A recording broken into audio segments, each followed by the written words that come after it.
ሰማለሁ አይደል? ባይዘዌ ሳላ ምልክት ስጡኝ ማለት ሰማ እኮ ትሰማለህ ኡስታዝ ትሰማለህ። ኦኬ ጥሩ። ትንቢተ ኤርምያስ ምዕራፍ 19 ቁጥር 9 ላይ እንደዚህ ይላል፣ የወንዶችንና የሴቶችን ስጋችን ልጆቻቸውን ስጋ አበላቸዋለሁ አለ። ማን ነው የሚለው? ፈጣሪ ነው የሚለው።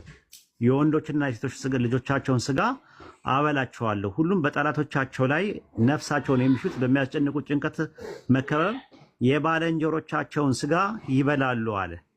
የወንዶችና የሴቶች ልጆቻቸውን ስጋ አበላቸዋለሁ አለ። ስለ ሰው ነው የሚያወራው። ከዛም ባሻገር ምን አለ? የባልንጀሮቻቸውን ስጋ ይበላሉ አለ። የምታገኙት የቱ ጋር ነው?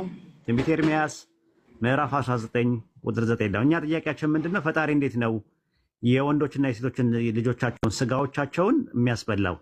የህፃናትን ስጋ ለምንድን ነው የሚያስበላው የሚል ጥያቄ ያለን ማለት ነው። ትንቢተ ሕዝቅኤል ምዕራፍ 5 ቁጥር 10 ላይ ትንቢተ ሕዝቅኤል ምዕራፍ 5 ቁጥር 10 ላይ ስለዚህ አለ በመካከልሽ አባቶች ልጆቻቸውን ይበላሉ፣ ልጆችም አባቶቻቸውን ይበላሉ፣ ፍርድም አደርግባቸዋለሁ፣ ከአንቺ የቀረው ሁሉ ወደ ነፋስ ሁሉ በትናቸዋለሁ አለ። ምንድነው የሚያደርገው? በረሃብ ጊዜ ያመጣባቸዋል። ረሃብ ሲመጣባቸው በመካከላቸው አባቶቻቸው ልጆቻቸውን ይበላሉ፣ ልጆቻቸው ደግሞ አባቶቻቸውን ይበላሉ አለ። ይሄን የማደርገው አለ ራሴ ነኝ አለ። ለምን? ፍርድን አደርግብሻለሁ፣ ከአንቺ የቀረው ሁሉ ወደ ነፋስ ሁሉ እበትናለሁ አለ። ኦሪት ዘሌዋውያን ምዕራፍ 26 ቁጥር 28 ላይ ኦሪት ዘሌዋውያን ምዕራፍ 26 ቁጥር 28 እና 29 ላይ ደግሞ እንደዚህ ይላል። ኦሪት ዘሌዋውያን ምዕራፍ 26 ከቁጥር 28 እስከ 29 ላይ እኔ ግን በቁጣ እሄድባቸዋለሁ፣ ስለ ኃጢአታችሁም 7 እጥፍ እቀጣቸዋለሁ አለ። ምንድነው ቅጣቱ? የወንዶች ልጆቻችሁን ስጋ ትበላላችሁ፣ የሴት ልጆቻችሁን ስጋ ትበላላችሁ አለ።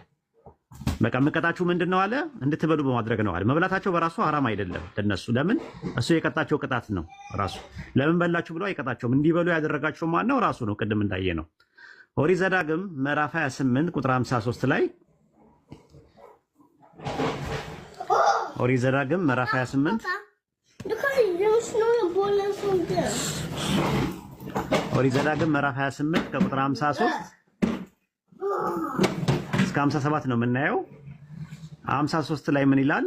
ጠላቶቻችሁ ከበው ባስጨነቁና መከራ ባሳዩ ጊዜ አምላክ ያህዌ የሚሰጥህን አለ የወድህን ፍሬ የወንዶችና የሴቶች ልጆችን ስጋ ትበላለህ።